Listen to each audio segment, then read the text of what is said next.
Pagkatapos ng tanghalian, syempre, hindi rin pahuhuli ang kinilaw na made by Zendy and eating the grilled fish under the tree. Why? And wait, there's more. Meron din tayong inihaw na manok na sinamahan pa ng magandang view at tubig na malamig pa sa inyong relasyon at kasing linaw na may iba na talaga siya ngayon. Bago kinulam ang mga mukha na makikita mo talaga na parang iwan, intro muna tayo. Hello mga kalamoy, magandang araw sa inyong lahat. Matik pupunta tayo sa ating venue kasama ang mga baon na pinaghirapan ko. Why? Syempre dadaan muna tayo sa Encantadia. At ito yung tinatawag nilang venue na Green Peace. Huy, bakit naging Green Peace? Green na green kasi, tapos sobrang tahimik. Napaka-peaceful talaga ng area, kaya tinatawag na Green Peace. Why? Nagbuot-buot na pagkadira. So mga kalamoy, as you can see, pinambabahagi na ang mamahalin kong plato at kutsara. Why? Nagpaka-feeling na food ka, bisag buy one take one wrong. Why? Ay nagyudyo pagsaba-saba. Syempre, kanya-kanyang diskarte sa pagkuha ng pagkain. Dahil bukod sa nakalimutan kong mag-hire ng service crew na magsiserve sana sa inyo. Pero mabuti na lang talaga na wala akong hinire para naman mahirapan rin kayo. Why? Happy birthday talaga ng aming busing ngayong araw. Happy na birthday pa. Sa hotel sana yung venue ng birthday ni busing. Kaso sarado lahat ng mga hotel. Kaya sa ilog muna. Why? Nagpakapiling na pugkab sa guwag kwarta. Lahat pala ng pagkain na dinala namin sa ilog, pina-cater lang namin yan. Wow, ang sosyal. Hoy, sino yung nag-cater? Yung nag-cater pala sa aming pagkain, siya ay si Chief Zendy. Bukod sa hindi masarap, may pasobra pa. Why?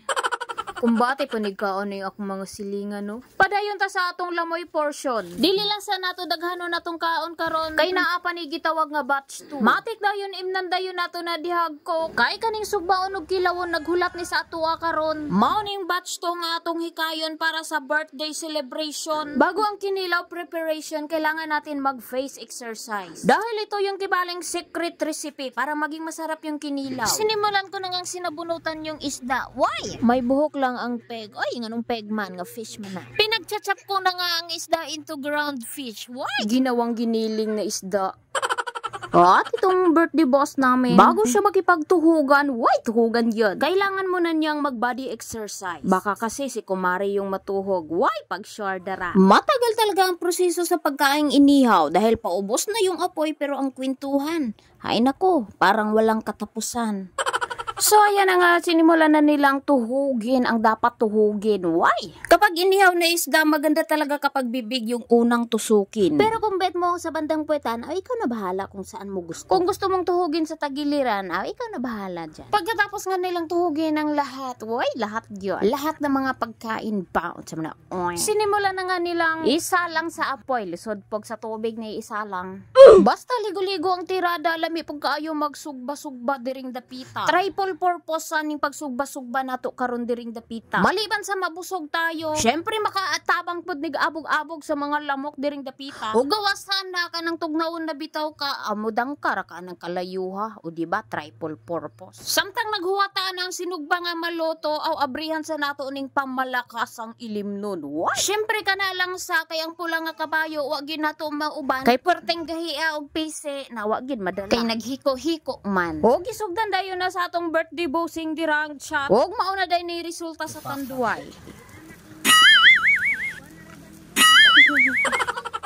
Almost prepared na gyud atong kinilaw dirang dapita. Murag kinulangan namang gani niyo. Syempre dili pud ta magpag-ulahi og kaon dira. Basta't kinilaw masarap talaga iparis yan sa saging. Naunsa naman taon ni atong voice over. Oy nagsaksak sinagol naman hinuon. Seryoso pud kayo atong kaon dira, dili na kita pakatingog tungod sa kalamis atong kinilaw. Why? Tungod sa kalamis sa kinilaw ay murag malimtan man siguro nga napakoy utang. Why? Pag sure oy naabnisya man kalit. Sa mga gapangutan na simpre curious kayo mo dirang dapita og naabay limatok dire. Makaingan yud kog oo naa pero sa una ra to. Lahi nang limatok ron dire. Why pag sure? Syempre kaning lokasyon na gihapon ni sa atong beloved country. Okay, it's sagsanging. Makaingan yud kag sarap. Kaning kinilaw nato murag di man gid kayo ni halang apang kauno na lang nato ng sili. Ambot ang siliha bisag daghan na kaayo di paghihalang. Tungod man gud na sa kagagmay niya, mo na siyang gitawag nga dwarf sili. Miusbong na siya sa ting-init nga panahon mo nang gagmay kaayo. Huwag tayo maagtatadya sa tong kaon nga kinilaw kay napay sinugba nga gahulat diring dapita. Kay murag hapit na gyud ni maluto. Kung dili ni luto, awilaw pag gyud ni. Unsa man gyud tinuod? Pag serious ba? Kay serious show baya ko. Why OA na?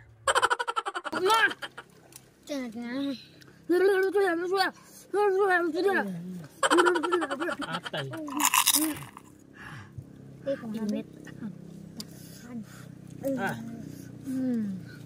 Murag wala gyud nahimutang ang manok dirang dapita. Huwag naglibog na siya kung kinsay tag-iya sa iyaha kay gipasapasahan na siya. Ah, grabe sa gayo mga harsh magkayo ni mga tawhana. Sa unang paak pa lang nimo anang manuka, aw, ang lami niya sinugbag yun. So makaingon gyud ka dirag murag sinugba man gining lami oh. Huwag syempre wala pa kita na human dirang dapita na apag ni sigunda. Oy sige ra man tag sigunda ani oy. Human sa atong manok nga tirada kanila pong isda atong palangaw yun sa atong tilaok karon. Murag kinulangan naman gid niyo. Atong isda di ay fresh from the market gid na siya. Huwag murag puol naman kayo nga atong naongra perminti makita sa kamera. Apilon pug nato ni atong mga bisita. Lamon niya ka ng tangkuan dyan.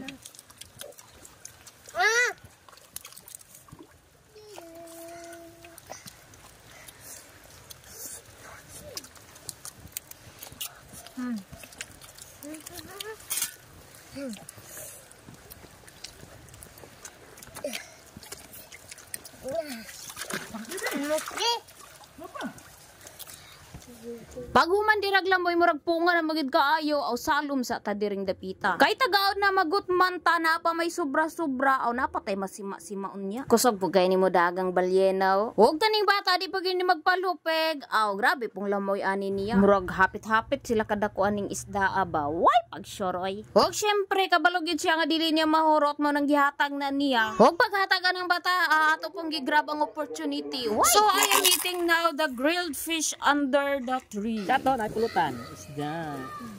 Og syempre gipadayon nila ilang nasugdan na way. Long neck nga para sa ilaharag yung duha. Bantay-bantay lang ha kay basi makaabot mog bulwa ron. Og pagpamauli na be sure lang basi makapangita mog where is my way. Why?